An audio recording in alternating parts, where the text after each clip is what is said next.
This is Marianne Martindale from the Alliance for a Better Utah, and welcome to the Better Utah Beat. The week of ALEC in Utah has finally arrived, and both sides are heating up as legislators, groups, and citizens speak out with their opinions on the American Legislative Exchange Council. It has been interesting to watch as ALEC member legislators have stepped up their defense of the shadowy organization. Senator Kurt Bramble, speaking to the uber right-wing Sutherland Institute, claimed that there is no problem with ALEC barring the public and the media from entrance to the meetings between our elected officials and lobbyists. He says that the bills written in these secret meetings still go through the public vetting when they are brought forward at the legislature. That argument sounds pretty good until you consider the current average legislative session in Utah. Over a period of 45 days, an average of 800 to 1,200 bills are presented, discussed, and voted on. A large number of those, typically including the most controversial, are brought forward during the final few weeks or days when things are most chaotic. The average citizen in Utah doesn't have time to take 45 days off of work to watch each of the bills being presented by their elected officials.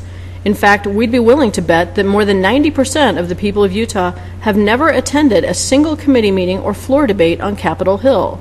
Instead, the average Utah citizen relies on the media and government watchdog groups, like the Alliance for a Better Utah, to relay the most pertinent information coming out of the legislature. But with relatively so few watching, it's extremely easy to miss things, especially when a bill is fast-tracked, like the anti-grandma bill HB 477 last year, which passed through the legislature in less than 3 days. So while Senators Bramble and Niederhauser and Speaker Lockhart may take comfort in their own spin of these ALEC bills receiving full public vetting, it's not realistic in the slightest. The truth of the matter is that if these conservative legislators were serious about letting the public oversee what their elected officials are doing, they would immediately demand that all ALEC meetings where legislators and lobbyists write legislation be open to the public and the press. Context is an important part of this discussion. If a gun bill is pushed by a soccer mom, it will have a different visceral reaction to voters than one pushed by the NRA. And I say again, different, not better or worse.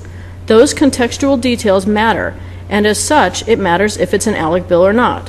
When the person, corporations, or groups behind a proposed law cannot be determined, people want to and will trust their legislator, as they should feel free to do. But if that legislator's indirect motivation isn't understood because the original proponent of the bill is not clear due to lack of transparency, the context is missing. Add that to your 45-day argument and you have powerful evidence that the requisite transparency and vetting just is not real. 26 corporations have dropped their memberships to ALEC in the past year, thanks to pushes by progressive organizations who are fighting for greater government transparency. These corporations include Dell, Coca-Cola, Pepsi, the Bill and Melinda Gates Foundation, and Energy Solutions. Dozens of legislators have also withdrawn their memberships, including Representative Christine Watkins of Price, Utah, who announced that she had canceled her membership just last week. Each of these corporations and legislators who have taken a stand against the corporate tyranny of ALEC have had nearly the same thing to say. While ALEC may have aligned with one issue that they agreed on, ALEC's agenda of school vouchers, privatization of the land we steward, and attacks on public employees like teachers and firefighters simply does not align with the America we all believe in. We strongly encourage you to participate in the public workshop the Alliance for a Better Utah is hosting tomorrow night at 629 South State in Salt Lake. Heads of national organizations from all over the country who have had enough of the corporate takeover of our government are flying in to teach Utahns what is really happening and what we can do about it. There are only a handful of seats left, but if you can't make it, keep an eye on betterutah.org for information about how you can watch the workshop live online. As we celebrate Pioneer Day this year, let's all do our part to keep the ownership of America in the hands of the people. Until next week, this is Marianne Martindale from the Alliance for a Better Utah with this week's edition of the Better Utah Beat. Have a great week, and remember that together we can make a better Utah.